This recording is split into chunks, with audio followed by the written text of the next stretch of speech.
Hello guys, today I'm going to show you how you can take a shot photos in Red Magic 8 Pro. So first I'll open the camera app, open the photo section, and now just hold the finger on the shutter button. We took 16 photos now, and if you need to pick the best one, open it in the gallery and click on the multi-shot icon.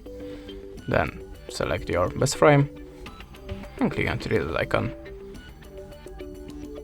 Now you can just use it as the wallpaper, the contact photo, private.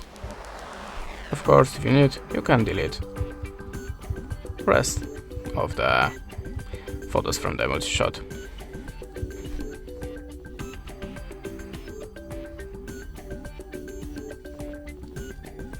And that's it. Thanks for watching. Leave us a like or a comment, and goodbye.